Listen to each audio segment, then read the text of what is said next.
Le PDG ne mourra pas et si jamais un esprit malin parvenait d'une manière ou d'une autre à le déstabiliser, sachez qu'il reste encore des militants du PDG. Ce sera vous et moi. C'est en substance une partie de la déclaration de M. Faustin Boukoubi, le secrétaire général du Parti démocratique gabonais, la formation politique au pouvoir. Madame, Messieurs, bonsoir et bienvenue à votre édition spéciale qui a pour thème Parti démocratique gabonais entre consolidation et perspective. Plusieurs aspects seront évoqués dans le cadre de cette émission spéciale. D'abord le séminaire des cadres du 3 décembre dernier. Ensuite la position du Parti démocratique gabonais sur le dialogue national à venir. Enfin la spéculation autour de ce rapport de la mission de l'Union européenne. Notre invitée ce soir, Madame Clémence Mezui-Mumboulou, secrétaire nationale et porte-parole du Parti démocratique gabonais. Madame Clémence Mezui-Mumboulou, bonsoir. Bonsoir Madame Koussou. Et merci d'avoir accepté notre invitation. C'est le PDG qui vous dit merci. Tout de suite, nous allons donc ensemble regarder ce reportage sur le séminaire des cadres du Parti démocratique gabonais qui a eu lieu le 3 décembre dernier à Libreville et qui se poursuit sur l'ensemble du territoire. Suivons ce reportage de Léa Hatsam sur les images de Ben Coco et on se retrouve juste derrière. Pour tirer les leçons du dernier scrutin électoral et son corollaire de dommages collatéraux, le Parti démocratique gabonais a réuni ses cadres.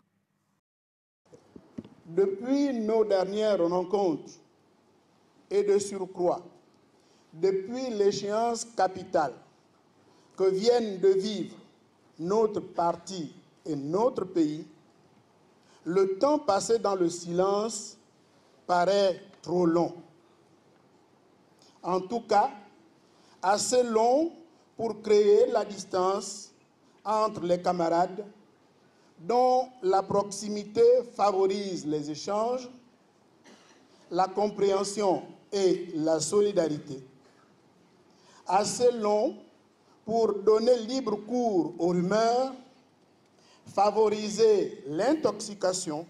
Une rencontre qui a refusé du monde et lors de laquelle le parti de masse a livré aux participants ses observations et conclusions de la dernière présidentielle. C'est dans ce climat, caractérisé par de légitimes interrogations de nos camarades, abreuvés qu'ils sont de nouvelles alarmistes de la part de nos adversaires politiques, que nous avons pensé nécessaire de rassembler les cadres du parti disponibles à Libreville. La victoire d'Ali Bongo Ondimba à la dernière présidentielle et la mise en place du gouvernement d'ouverture, conduit par Emmanuel Isoze Ngondé, a constitué la trame des échanges. Alors nous sommes de retour sur ce plateau, Madame Clémence Mezui-Mumboulou. Déjà cette première question, un séminaire des cadres du PDG, pourquoi faire?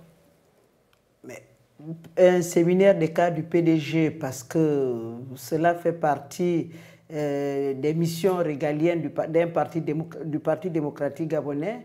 Un séminaire des cadres, c'est également pour marquer la rentrée politique du Parti démocratique gabonais.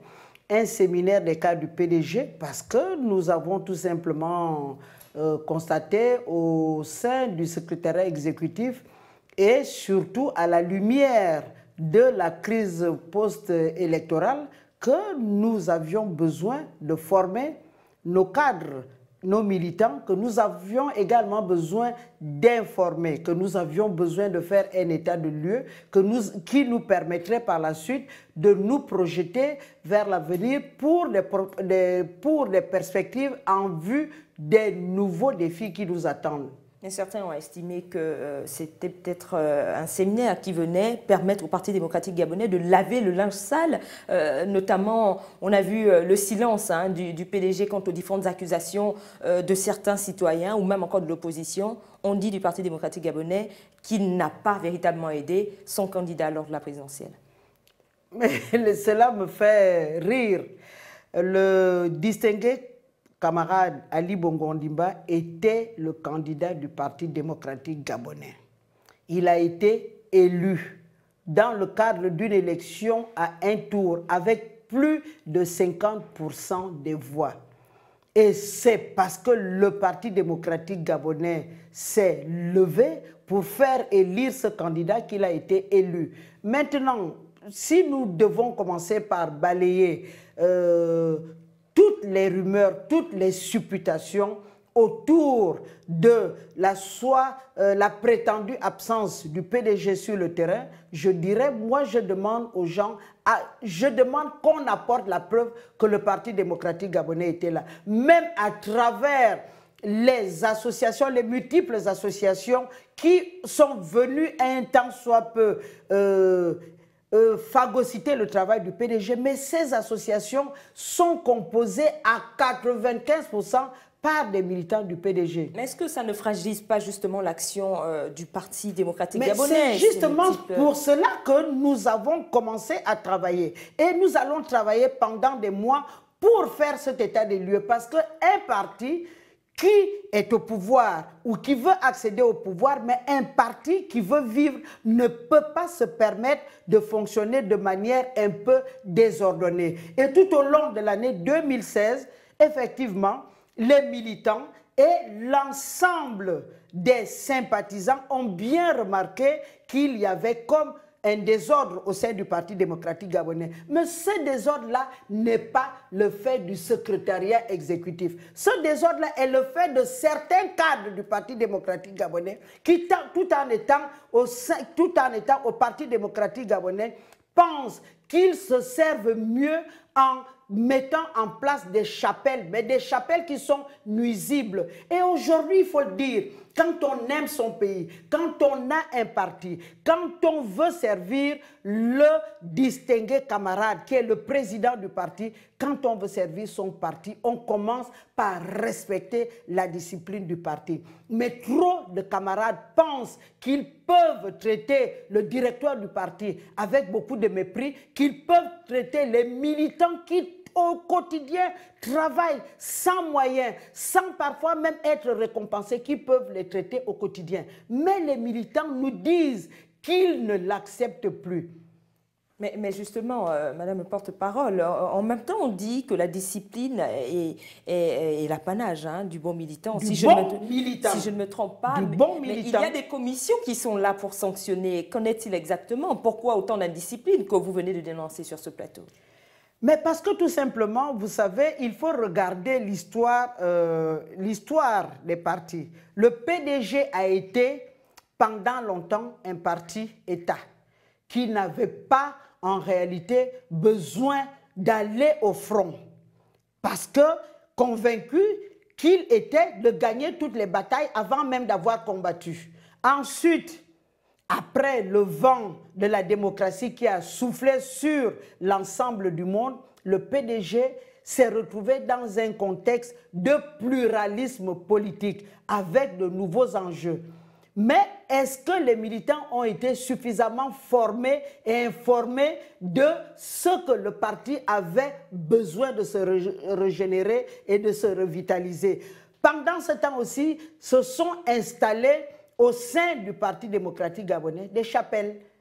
Se sont installés au sein du Parti démocratique gabonais ce que j'appelle des comportements, des mentalités barbares. C'est-à-dire? C'est-à-dire des mentalités qui tendaient à mettre d'abord en avant la guerre de leadership et pas la formation, l'information, le travail pour faire avancer le pays. Vous savez, si le PDG existe, nous avons tendance à l'oublier. C'est si le PDG se bat toujours pour conserver le pouvoir, c'est le but suprême, c'est pour travailler à l'amélioration des conditions de vie des Gabonais et des Gabonaises et des Gabonais. Maintenant, effectivement, le constat, c'est que ce parti qui a fonctionné d'une certaine manière, a besoin d'un véritable nettoyage. Un nettoyage par la prise en compte de nouveaux enjeux, un nettoyage par la mise en place de nouveaux mécanismes pour lui permettre de fonctionner de manière optimale. Et vos propos me permettent justement de vous poser cette question. Le thème de ce séminaire des cadres était notamment la consolidation des valeurs fondamentales et le cap sur de nouvelles perspectives. Pourquoi ce thème? Mais parce que tout simplement, au secrétariat exécutif, nous ne voulons pas faire nous ne voulons pas jouer à l'autruche. au cours de cette année, le Parti démocratique gabonais a été secoué dans ses fondements, avec une multitude de démissions, et notamment de démissions des hiérarques du parti, des cadres du parti. Il y a beaucoup de députés qui sont partis. Il y a le président de l'Assemblée nationale, un hiérarque du parti, qui a également claqué la porte. Ensuite, il y a eu cette élection au cours de laquelle le parti a été chahuté. Nous n'avons pas besoin de le cacher, puisque justement nous voulons aujourd'hui, la question que nous, ce n'est même pas la question, aujourd'hui nous travaillons parce que nous nous sommes rendus compte que effectivement le parti n'a jamais été autant chahuté. C'est pour cela que nous avons pris le temps de la réflexion. Quand je dis nous, je veux parler du secrétariat exécutif. Pourquoi le parti a été autant chahuté? Pourquoi toutes ces démissions? Pourquoi toutes ces rumeurs? Et pourquoi cette fracture au lendemain de l'élection présidentielle où on a vu des Gabonais se dresser les uns contre les autres? Il y a eu avant plusieurs élections, mais on n'a jamais eu autant de palabres. C'est pourquoi il est important. Et nous pensons que le parti a fait preuve de faiblesse. C'est pour ça, quand on est faible, on a besoin d'être consolidé. Donc, finalement, ce sont des craintes de l'affaiblissement ou de la dissolution qui a poussé donc le PDG à organiser ce séminaire. Alors, Madame le porte-parole, je n'ai pas dit ça. Je dis, mais enfin, vous pensez, mais partout dans le monde, il arrive un moment où un parti a besoin de s'arrêter pour jeter un regard rétrospectif sur le chemin parcouru. Et le PDG ne peut pas déroger à cette loi qui est une loi immuable. Quand on est une structure, quand on est même un être humain, à un moment dans le parcours qu'on fait, on a besoin de s'arrêter pour dire, voilà le chemin que j'ai parcouru, quels sont les résultats par rapport aux objectifs que je veux atteindre, qu'est-ce qui a été fait? Qu'est-ce qui a été fait de positif? Qu'est-ce qui a été... Si c'est positif, on continue. Si c'est négatif, il faut s'arrêter pour voir pourquoi est-ce que ça a été... Les résultats ont été négatifs. Le PDG ne fait pas moins que cela et ça n'a pas besoin de susciter autant de commentaires. Le PDG est dans son rôle régalien. Mais les gens continuent à évoquer les craintes d'affaiblissement ou de dissolution. C'est ce qui a motivé, une fois de plus, le secrétariat exécutif à organiser ce séminaire. Mais je poursuis. Non, alors moi, justement, permettez-moi de vous dire, alors, qu'est-ce qu'on reproche au secrétariat exécutif? D'avoir fait il était d'ailleurs temps pour le secrétariat exécutif de marquer la rentrée politique du Parti démocratique gabonais, le processus électoral étant achevé. Même si le 12 mars, c'est l'année prochaine. Les élections, mais on ne peut pas attendre le 12 mars, les élections sont terminées. Un gouvernement a été mis en place. Le président de la République, qui est le président du parti, est à la tâche. Le Premier ministre travaille, les institutions marchent. Pourquoi est-ce que le PDG, lui, continuerait à mener cette réflexion alors que nous avons déjà fait, nous avons tiré les conséquences de cette longue introspection?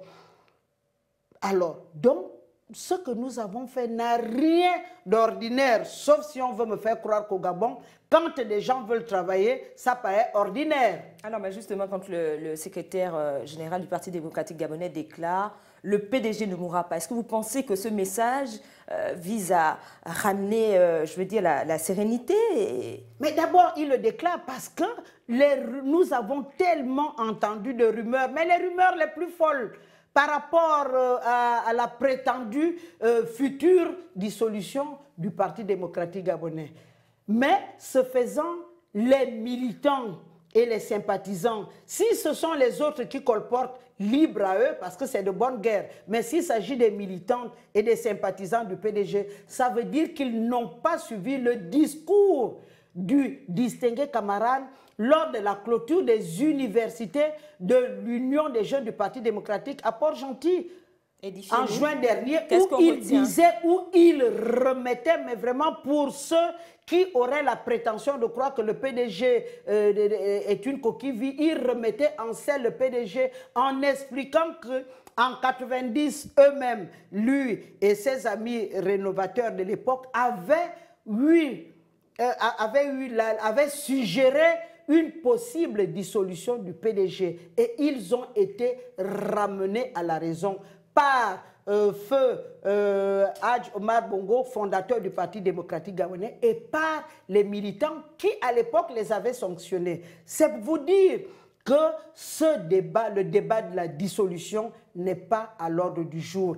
Par contre, nous reconnaissons que le parti s'est un peu sclérosé dans certains domaines et que ce parti a besoin de régénération et de revitalisation. Quand vous parlez de régénération et revitalisation, de manière concrète, Madame le porte-parole, qu'est-ce qui va se passer au niveau du Parti démocratique gabonais, vous qui êtes sur place? Bon, sans trahir nos réflexions internes, la première chose que je dois vous dire, nous allons mettre un accent particulier sur la formation des militants, la formation des cadres, la formation des militants, parce que nous nous sommes rendus compte que les militants du PDG n'étaient pas toujours formés.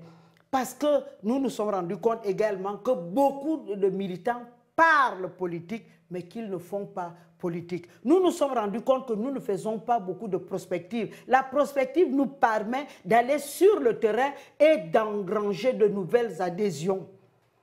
Le parti a besoin de toutes ces choses. Le parti a besoin de séminaires d'information. Le parti a besoin que les militants sachent pourquoi ils sont militants du Parti démocratique gabonais. Parce que certains pensent que nous sommes là, que c'est une cour de récréation. Mais il y a également le fait qu'il faut qu'on mette le haut là à cette politique de lutte, de leadership. Est-ce que ça signifie que l'injustice aussi qui semble prévaloir dans certains cercles politiques, c'est-à-dire que les personnes qui sont censées occuper telle place ou tel poste ne sont pas ces personnes-là qui se voient être promues à des responsabilités importantes au niveau du parti. Est-ce que vous pensez que ce séminaire-là aussi va régler ce genre de questions? Ce n'est pas le séminaire qui va... Les militants attendent ce n'est pas le séminaire qui va régler ce genre de questions. Sauf que maintenant, nous avons, le 3 décembre, il y a eu un séminaire à Libreville. Et le week-end dernier, donc les 10 et 11 décembre, les secrétaires nationaux étaient dans les chefs-lieux de province pour discuter et recueillir les avis, les observations des responsables des structures de base. À charge pour ces responsables de décliner également, de restituer un peu les conclusions de ce séminaire à un niveau, au niveau départemental. Mais ce que je vais vous dire, c'est que nous avons écouté les militants. Notamment l'injustice. Entre autres choses, les militants ont dit des choses qui sont importantes. Les militants ont dit, par exemple, beaucoup de militants pensent que le secrétariat exécutif est devenu une coquille vide. Mais ça ne peut pas être le fait du secrétariat exécutif. Les militants pensent que le PDG ne récompense pas ceux qui travaillent. Ça aussi, nous le prenons en compte. Vrai ou pas vrai, les militants parlent des chapelles à base tribale, à base ethnique, à base provinciale, etc., etc.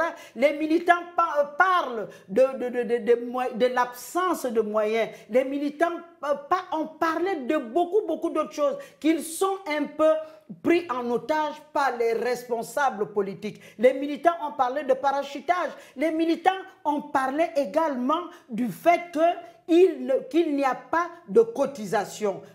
Donc, il y a beaucoup de choses, mais cette foule d'informations va nous servir justement à élaborer des documents, à changer notre stratégie, à changer notre manière de voir pour pouvoir nous relancer dans les meilleures conditions possibles, avec les meilleurs atouts possibles. Mais le PDG, c'est vrai, mais le PDG, ce qu'il faut aussi dire, c'est que le PDG, c'est moi, ce sont les membres du secrétariat exécutif, ce sont les membres du cabinet du distingué président, ce sont également les structures de base et les militants.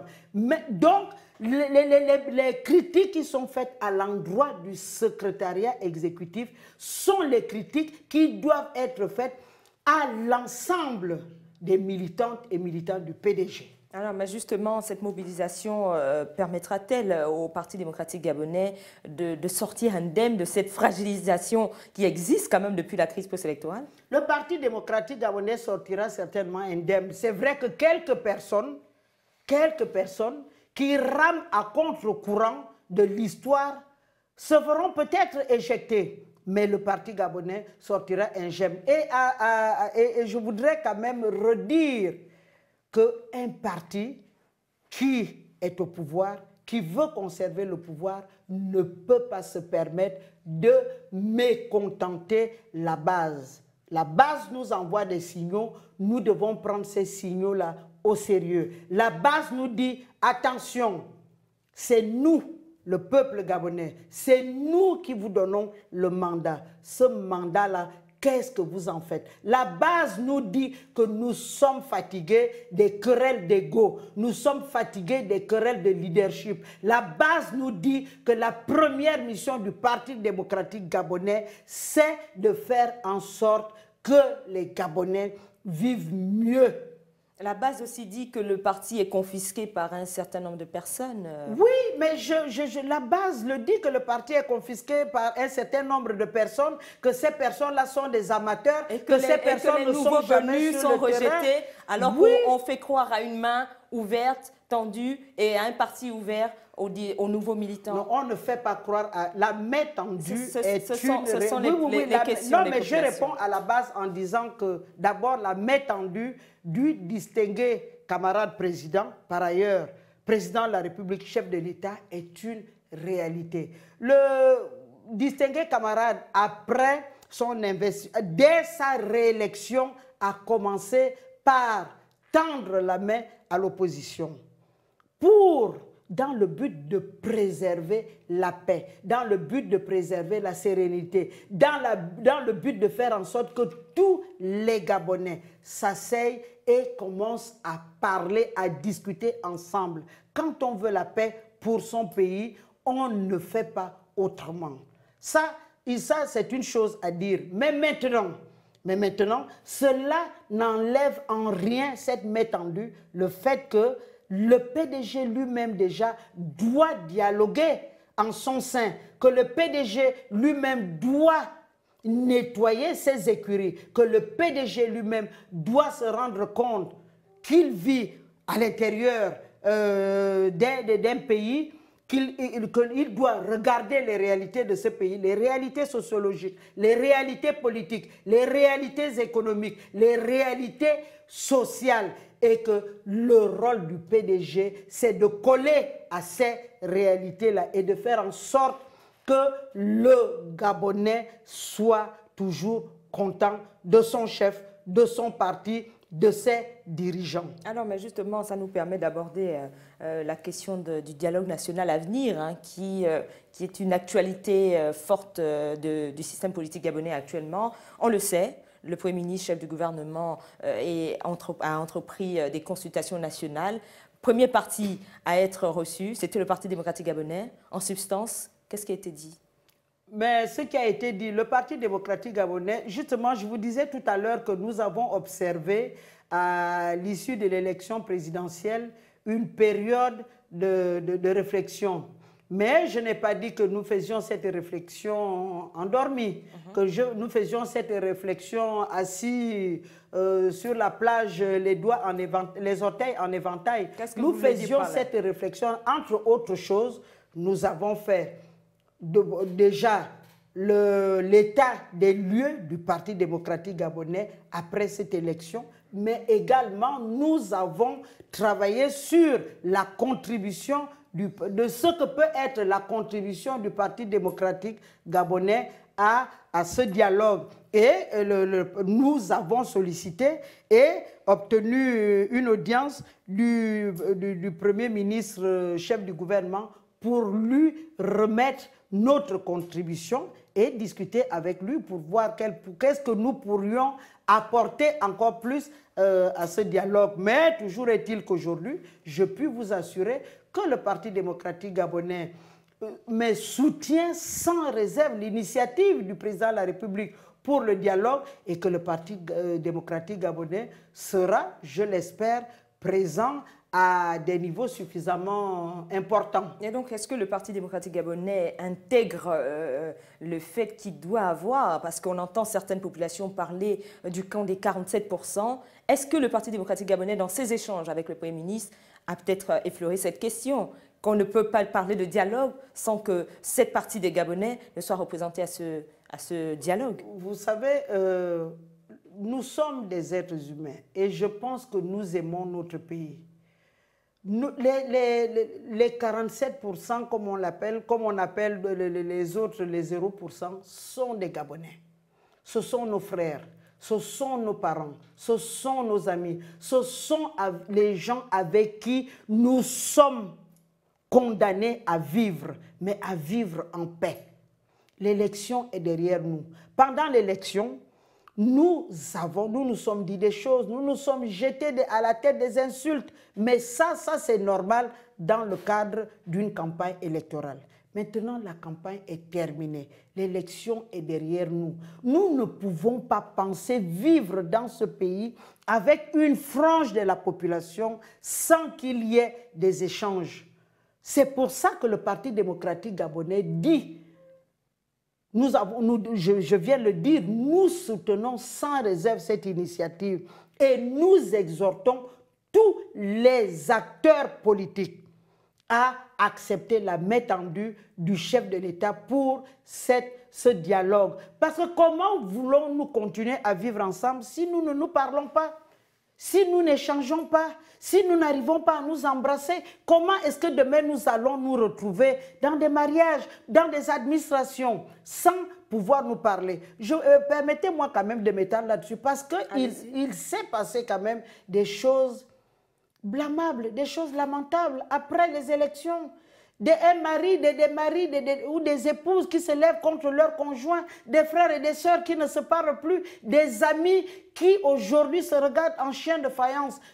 Pour une population d'un peu plus de 1 500 000 habitants, jusqu'où pouvons-nous continuer à fonctionner comme ça là, dans l'intérêt supérieur de la nation? Ça veut dire que pour le PDG, le dialogue est nécessaire. Ça veut dire que pour le PDG, le dialogue est non seulement nécessaire, mais vital pour la survie de notre pays. Et nous disons à tous nos frères, nous disons à tous les hommes politiques de regarder avant tout l'intérêt de la nation. Ça veut dire que les différents bords qui devront prendre part à ce dialogue peuvent être rassurés, que ce ne sera pas quelque chose fabriqué de toutes pièces par le parti au pouvoir?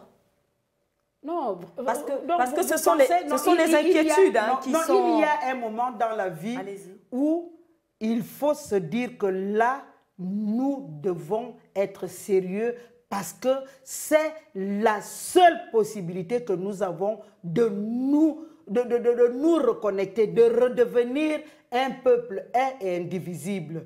Et le dialogue national est l'occasion pour les Gabonais de sauver la paix dans ce pays. Donc, il n'y a pas matière à évoquer des points déjà fabriqués dans l'ombre qu'on poserait sur la table, imposés aux uns aux autres, sous prétexte qu'on a la majorité et qu'on est au pouvoir. Ce sont des inquiétudes des populations. Quand on invite les gens à venir dialoguer, mais ce sont des gens matures, ce sont des gens qui ont montré que ce sont des démocrates. Ce sont des gens qui, en plus, ont montré qu'ils représentent quand même une frange de la population du Gabon. Ne pas le reconnaître, c'est faire preuve de cécité politique. Et la cécité politique est extrêmement grave. Donc, nous reconnaissons que ce sont des Gabonais. Et quand ils viennent avec leur point de vue. Vous pensez vraiment que le PDG peut imposer quelque chose à l'opposition? Nous n'avons même pas les moyens. Madame le porte-parole, nous n'avons même pas les moyens de le faire. Ce que nous savons, c'est que certains ont démissionné du Parti démocratique gabonais au prétexte ou sous le prétexte qu'il n'y avait pas de dialogue. Est-ce que vous pensez qu'un dialogue aujourd'hui organisé peut susciter l'engouement? Quand je vois je voudrais quand même dire que quand je vois le niveau des gens qui ont démissionné du Parti démocratique gabonais, sous prétexte qu'il n'y a pas de dialogue, je suis triste d'entendre ces choses-là, parce que ce sont ces gens-là justement qui auraient dû susciter le dialogue, parce qu'ils avaient le pouvoir, ils avaient une certaine, comment dire ça là, ils avaient une certaine intimité politique et professionnelle avec le distingué camarade. C'est eux qui auraient dû justement susciter ce dialogue. Or, quand ils étaient là, je ne suis pas sûr qu'ils aient été de grands défenseurs du dialogue, qu'ils aient été de grands défenseurs de la démocratie. Je ne voudrais faire de tort à personne, mais je dis qu'il n'est jamais trop tard pour bien faire. Le PDG est là et nous allons les accueillir comme on accueille des frères, comme on accueille des personnes avec qui on est condamné à vivre ensemble. Et justement, l'actualité au Gabon, c'est aussi l'arrivée de la mission de l'Union européenne, pardon, qui est déjà d'ailleurs à Libreville au Gabon. Elle a remis un rapport aux autorités gabonaises, le PDG. Pour nous, bon, c'est une actualité comme une autre. Vous trouvez? C'est une actualité comme une autre. Je voudrais tout simplement rappeler à mes compatriotes que parfois nous sommes tristes de constater que certains se comportent comme des buvards. Ils absorbent tout et n'importe quoi. En ce qui concerne les observateurs, la mission d'observation de l'Union européenne, nous tenons, le Parti démocratique gabonais tient à rappeler que c'est le gouvernement gabonais qui a invité cette mission, comme le gouvernement gabonais a invité d'autres missions, parce que nous n'avions rien à cacher. On aurait pu ne pas les inviter et les élections se seraient quand même tenues. Mais nous avons constaté et nous n'avons rien contre. Nous n'avons rien, nous n'avons pas d'a priori défavorable contre la mission d'observateurs de l'Union européenne. Même si mais certains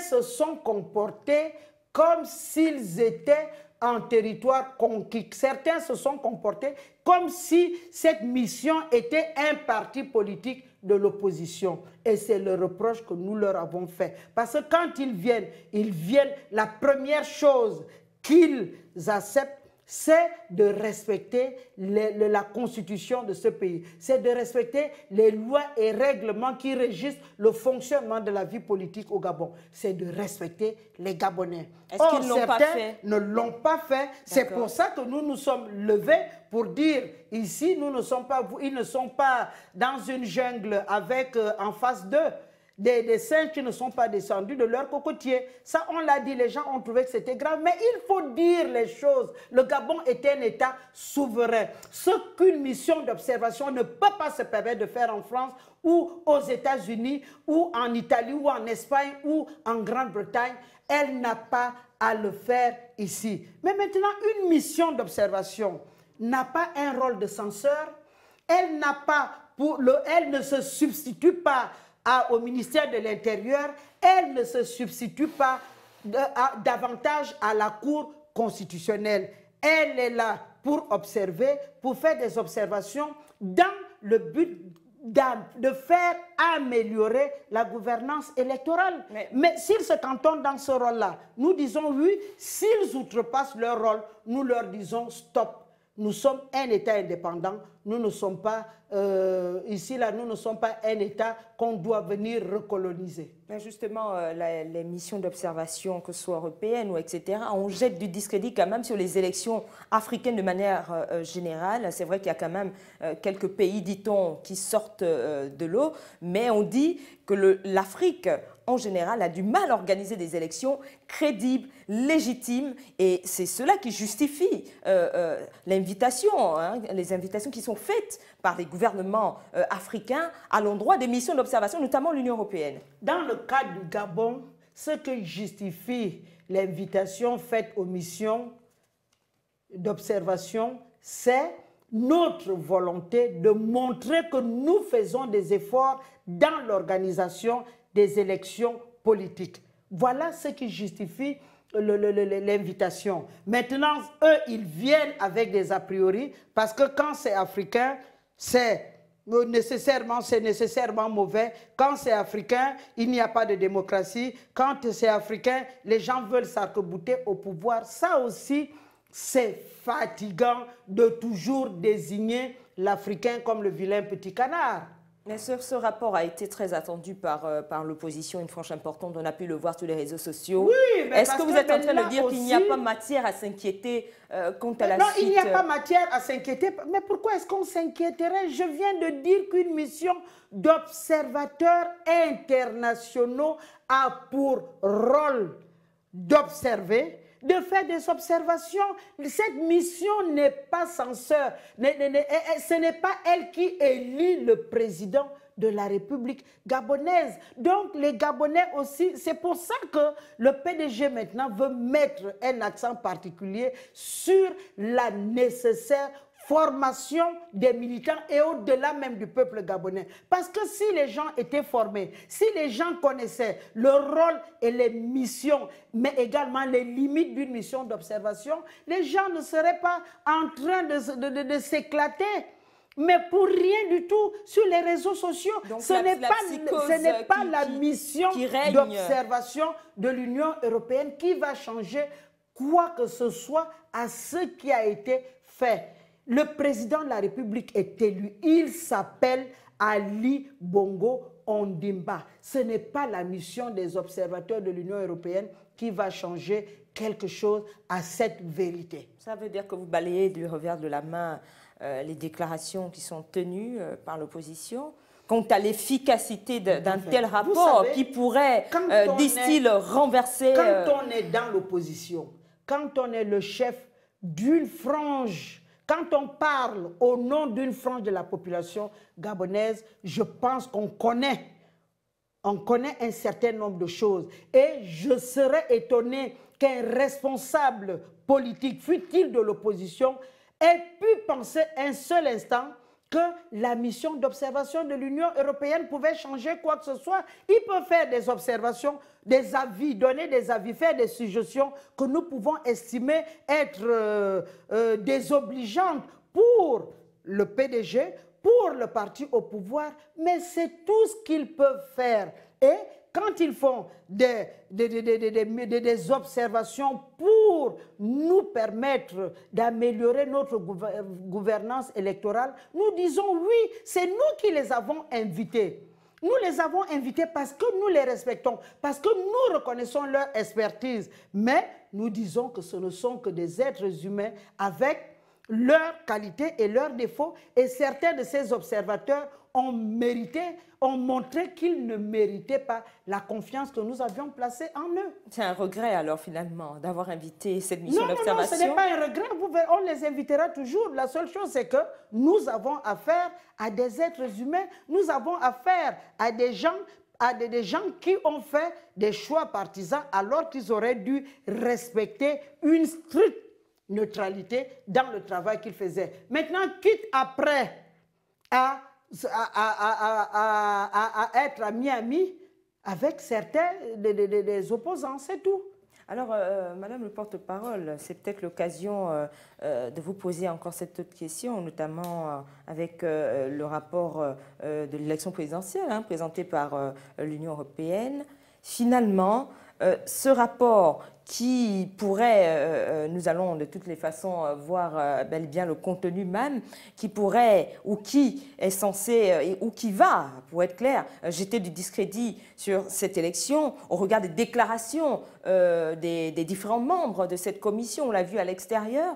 Ne pensez-vous pas que ça va fragiliser cette participation au dialogue tant attendue des différents bords? Bon, maintenant pour un peu relativiser, oui. Je voudrais vous dire que la mission de l'Union européenne, la mission d'observation de l'Union européenne était composée de 73 membres et que sur l'ensemble du territoire national et à l'extérieur, il y avait 2500 bureaux de vote. Dites-moi comment 73 membres ont pu couvrir et faire un rapport exhaustif de ce qui s'est passé dans 2500 bureaux de vote. Ce n'est pas possible.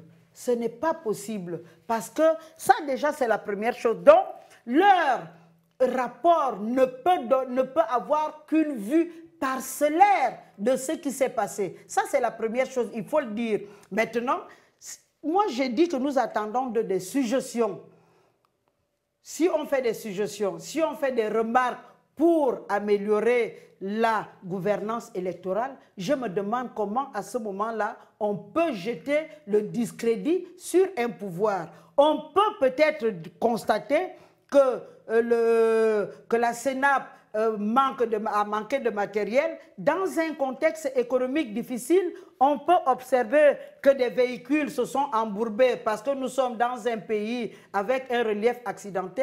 On peut constater que des militants de part et d'autre n'étaient pas présents le jour du bureau de vote parce que là aussi nous avons besoin encore de former nos militants parce que dans certains endroits, il était difficile pour un scrutateur de rallier un bureau de vote. Mais franchement, en dehors de ces suggestions-là, qu'est-ce que l'Union européenne peut bien, la mission d'observation de l'Union européenne pourrait bien dire pour jeter le discrédit sur le pouvoir, à moins de faire preuve volontairement de méchanceté.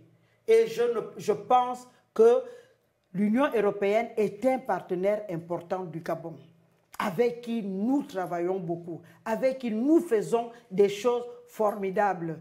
Et je ne crois pas que l'Union européenne soit vraiment préoccupée à vouloir à tout prix jeter le discrédit sur un gouvernement qui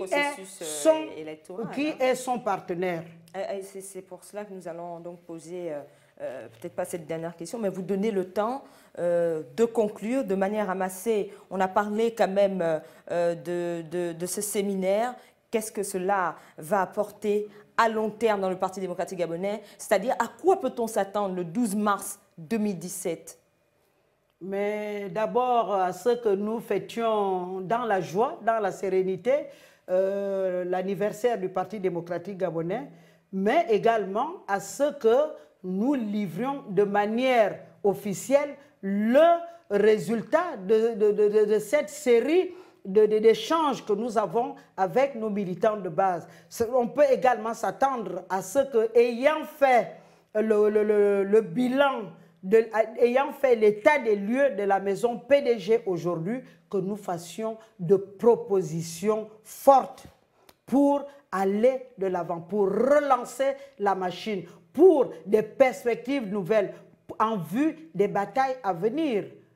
Le PDG est debout, le PDG travaille. Maintenant, chacun et chacune des militants doit participer à relancer la machine du PDG. Ce sera votre mot de la fin?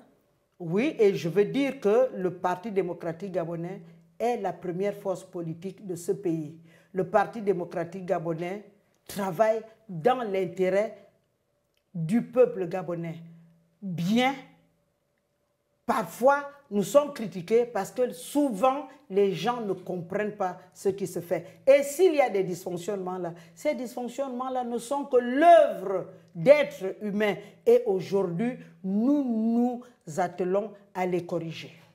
Merci à vous pour toutes ces explications et merci d'avoir accepté notre invitation. Voilà, c'est la fin donc de cette édition spéciale sur le thème Parti démocratique gabonais entre consolidation et perspective. Merci à notre invitée, Madame Clémence Mezio-Mboulou. Vous êtes secrétaire nationale et porte-parole du Parti démocratique gabonais. Merci encore une fois d'avoir accepté notre invitation. Merci surtout à vous, chers téléspectateurs, de nous avoir suivis. Je vous retrouve juste après pour votre émission C'est sans tabou.